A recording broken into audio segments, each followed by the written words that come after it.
नमस्कार, मैं शालिनी और आप देख रहे हैं केकेएन न्यूज, जो आपको निष्पक्ष सच्ची खबरें सबसे पहले केकेएन न्यूज पर मिलती है। मनमोहन सिंह और नरसिम्हा राव ने अच्छा काम किया, लेकिन बढ़ती गरीबी पर और क्या बोले नितिन गडकरी। भारत की अर्थव्यवस्था तेजी से विकास कर रही है, लेकिन इसी के साथ एक गंभीर चुनौती भी खड़ी हो रही है, अमीर और गरीब के बीच की बढ़ती खाई। केंद्रीय मंत्री नितिन गडकरी ने इस मुद्दे को लेकर हाल ही में नागपुर में एक कार्यक्रम के दौरान खुलकर अपनी चिंता जाहिर की। गडकरी ने कहा कि देश में धीरे धीरे गरीबों की संख्या बढ़ रही है, जबकि संपत्ति कुछ गिने चुने अमीरों के हाथों में सिमटती जा रही है।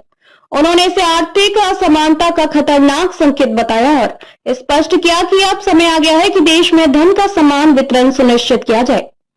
नागपुर में आयोजित एक सामाजिक आर्थिक कार्यक्रम में गडकरी ने कहा, अर्थव्यवस्था को इस दिशा में बढ़ाना होगा जिससे रोजगार सृजित हो और ग्रामीण भारत को मजबूती मिले।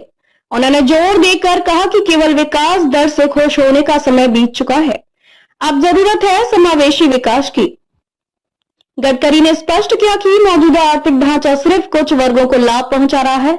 उन्होंने इस बात पर भी प्रकाश डाला कि ग्रामीण भारत, जो देश की एक बड़ी जनसंख्या का घर है, अभी भी आर्थिक रूप से पिछड़ा हुआ है। उनके मुताबिक अगर हम गांव को आत्मनिर्भर नहीं बनाएंगे तो शहरों का विकास अधूरा रहेगा।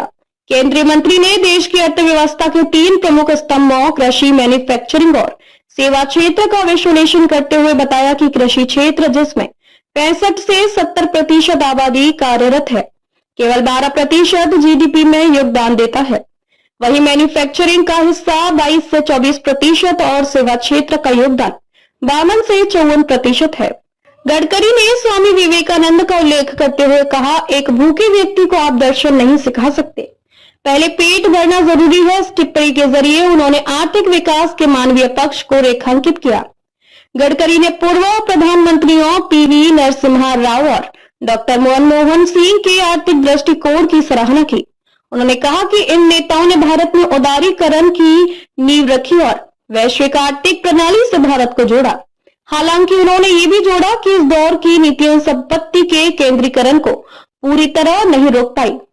पीवी नरसिम्हा राव और मनमोहन सिंह ने उदारीकरण की राह पकड़ी, लेकिन धन का वे केंद्रीकरण सुनिश्चित नहीं कर सके। गडकरी ने यह टिप्पणी करते हुए इशारा किया कि सुधारों की प्रक्रिया अधूरी रह गई थी और आज जरूरत है कि उसमें संतुलन और न्याय शामिल किया जाए। गडकरी ने यह भी कहा कि कृषि इंफ्रास्ट्रक्चर, टैक्सेशन और मैन्युफैक्चरिंग जैसे क्षेत्रों में पब्लिक प्राइवेट पार्टनरशिप को बढ़ावा देना चाहिए ताकि स्थायी और समावेशी विकास को गति दी जा सके। उन्होंने कहा कि अगर अर्थव्यवस्था रोजगार नहीं देती और गांव का उत्थान नहीं करती, तो विकास का फायदा सीमित लोगों तक ही रह जाएगा। भारत जैसे विविधता से भरे देश में जहां विकास की रफ्तार तेज है, वहीं सामाजिक न्याय और आर्थिक समानता भी उतनी अहम है। गडकरी की ये टिप्पणियां केवल एक मंत्री का बयान नहीं, बल्कि उस असंतुलन की ओर इशारा है जिसे अब नजरअंदाज नहीं किया जा सकता। ताज़ा खबरों के लिए केकेएन न्यूज़ पेज को फॉलो करें और लाइक करें और सब्सक्राइब करें, बेल आइकन दबाना ना भूलें। अगर आप हमें फेसबुक, ट्विटर, इंस्टा के माध्यम से देख रहे हैं तो फॉलो, कमेंट करना ना भूलें।